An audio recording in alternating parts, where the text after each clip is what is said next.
सैयदना अबू बकर सिद्दीक़ रज़ी अल्लाह तआला अन्हु के बारे में हज़रत उमर रज़ी अल्लाह तआला अन्हु की जुस्तजू शिद्दत अख्तियार कर गई कि बेशक अबू बकर सिद्दीक़ मदीने के अतराफ़ में फ़जर की नमाज के बाद जाते थे और कुछ देर के लिए घर में जाते थे, फिर उस घर से निकल जाते। सैयदना उमर सैयदना अबू बकर सिद्दीक़ के बारे में जो वो करते उसे जानते थे सिवाय उस घर के राज के। दिन गुजरते रहे, सैयदना अबू बकर जब तक खलीफा रहे वो इस घर के अहल की मुलाकात के लिए जाते और सैयदना उमर इस राज से नावाकिफ़ ही रहे कि वो घर के अंदर क्या करने जाते हैं।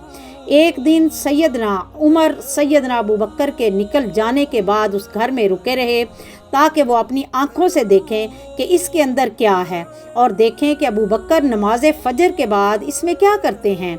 सैयदना उमर रज़ी अल्लाह ताला अन्हु जब इस छोटी सी झोंपड़ी में आए तो इसमें एक बुढ़िया को पाया जो हरकत के काबिल भी नहीं थी और ना ही इसके पास कोई और था।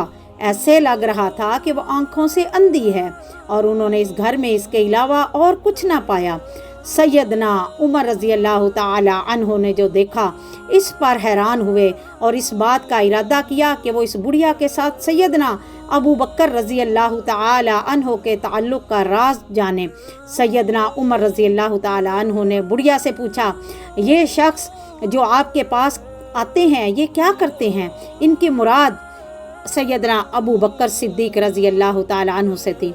इस पर बुढ़िया ने जवाब दिया, कहने लगी, अल्लाह की कसम मेरे बेटे मैं नहीं जानती। ये शख्स रोज़ सुबह के वक्त आता है, मेरा घर साफ़ करता है, झाड़ू लगा देता है, फिर वो मेरे लिए खाना बनाता है और बात किए बगैर चला जाता है। फिर जब सैयदना अबू बकर रज़ी अल्लाह ताला अन्हु फौत हुए और सैयदना उमर रज़ी अल्लाह ताला अन्हु ने इस नाबीना बुढ़िया का ख्याल रखने का इरादा किया तो बुढ़िया ने उमर रज़ी अल्लाह ताला अन्हु से कहा, क्या तुम्हारा दोस्त फौत हो गया है? उमर रज़ी अल्लाह ताला अन्हु ने कहा, आपको कैसे पता चला? कहने लगी, तुम मेरे पास खजूर लाए हो लेकिन इसमें से गुठली नहीं निकाली।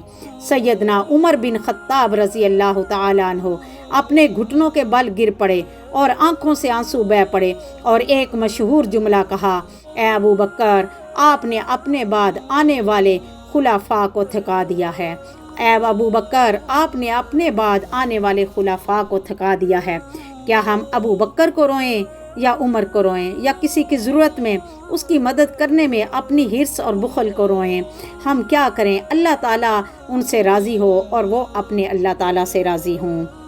फिर इसीलिए तो उनके बारे में कुरान भी कहता है, ला खौफुन अलैहिम वला हुम यहज़नून।